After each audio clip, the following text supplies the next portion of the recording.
If you could pass on one word of advice, what would that word be? And I mean one word.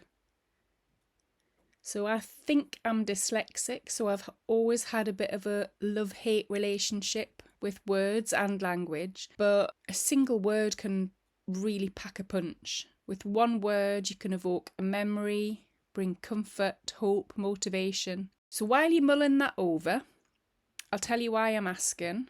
I've just finished a series of 4 kwandi quilts that I'd been making for my children, and I feel compelled to stitch a word into each one. There is a particular word for me that's been bouncing about my head for a while now, and I do really love text on textiles, and I'll show you some of my favourite examples in a minute, but first a quick explanation of what a kwandi quilt is.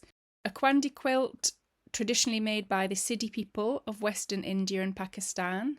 The Siddis are descendants of African communities, so a very rich blend of textile traditions and history. Quilts are made from irregular pieces of scrap fabric.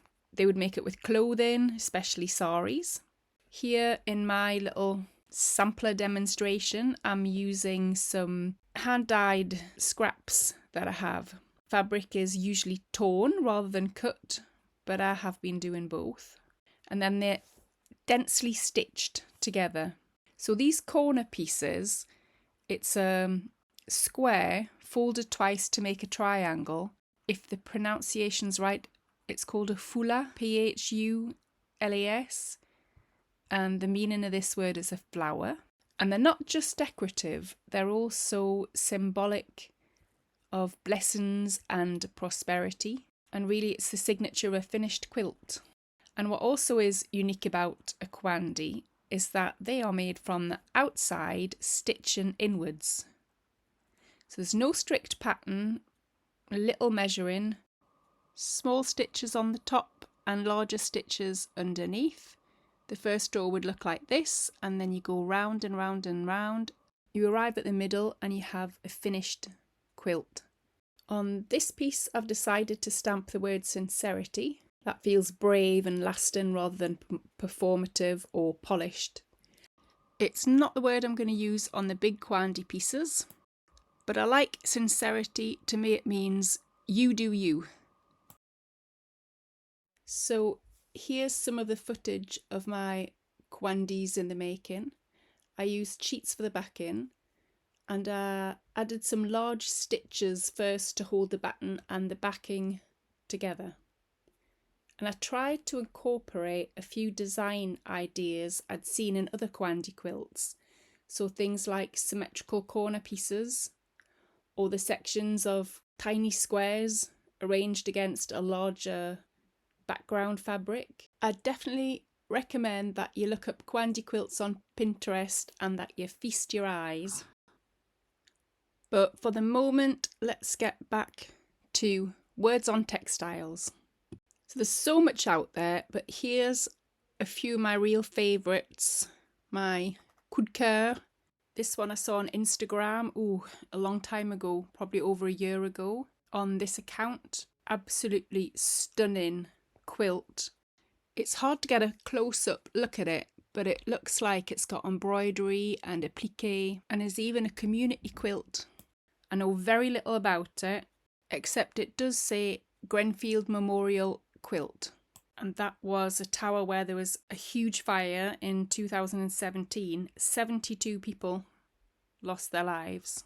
There was an inquest that concluded that these deaths were completely avoidable and that the fire was due to a chain of failures by governments, dishonest companies and the fire service, which lacked a strategy for dealing with high-rise cladding fires. It was in West London that it was absolutely horrific. A beautiful memorial quilt, and the text on it says, "Do caged birds dream of flying?"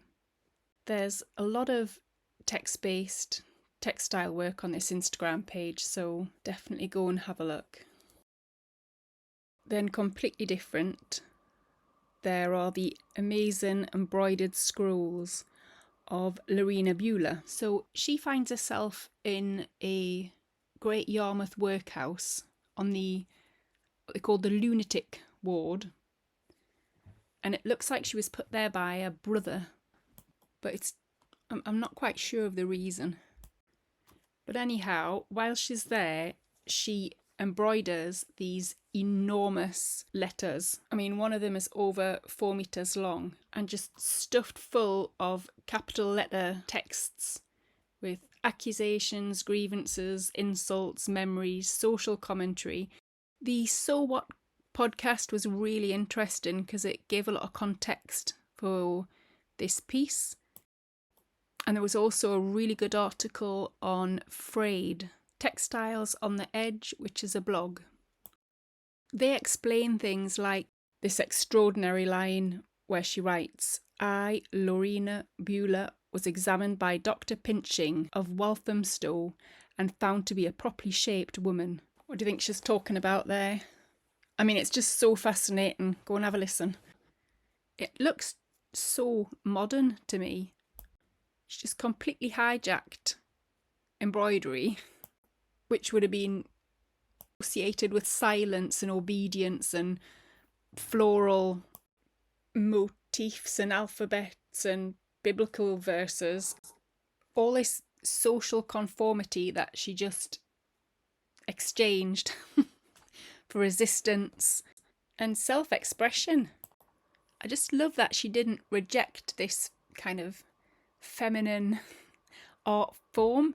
She just repurposed it. It's just amazing. I've shown you 2 finished kwandis on the screen, and this is the third one. This is the one where I tried to make a bigger background with smaller squares. It didn't really work like that, but just pointing it out. Right, just one last textile art piece, and that is Agnes Richter's jacket. So Richter was a German seamstress committed to a psychiatric institution in the late 1890s. And whereas Bueller's work is kind of shouting in your face, I feel like this is like little whispers. She embroidered directly onto a coarse linen jacket made from hospital clothing. It has scraps of brown felt and has embroidery in about 5 different colours, again in direct contrast to Bueller's work. The words like overlap and the fragment, and you're never quite sure which direction they're going in. Most of the embroidery is actually on the inside of the garment, which feels like embroidered secrets to me. Like, you don't often see the inside of a garment, and so on the other side it would be illegible. It looks a bit tattoo-like, and it's quite hard to read. I think it's a script that isn't used now, but some words can be made out. Words like my jacket, I wish to read, and I plunge headlong into disaster. It's just the opposite, isn't it, of fast fashion. It's this accumulated thought stitched over time. These women really found a voice, stitching themselves back into visibility. I think it's ingenious that she stitched onto clothing that couldn't easily be taken away from her. And if they'd used any other medium, like pen and paper, which would have probably been confiscated anyway, it would have just ended up in the bin. It's a very beautiful, moving piece of textile art. Right, have you thought of your word yet? I'll tell you mine. I have embroidered the word patience into one of my kwandis. Patience feels especially important to me in textile work. Stitching is physically slow. It feels almost like an antidote to modern slogans that frame everything as desire and urgency and buy now, next day delivery, just do it, 'cause you're worth it, have it your way. I'm sure there's others. And I know that patience, to some people that sounds like inactivity, but to me it's the opposite. It's about how you move through time. I think that can suggest dignity, endurance, steadiness. I love the combination of cloth and words. And text and textile is from the same Latin word, something woven. So I embroidered the word patience into one of the quilts, and I don't know whether the other quilts are going to get the same word or a different one. I'd love to know what your word is and what works have inspired you. Thanks for watching. Bye bye.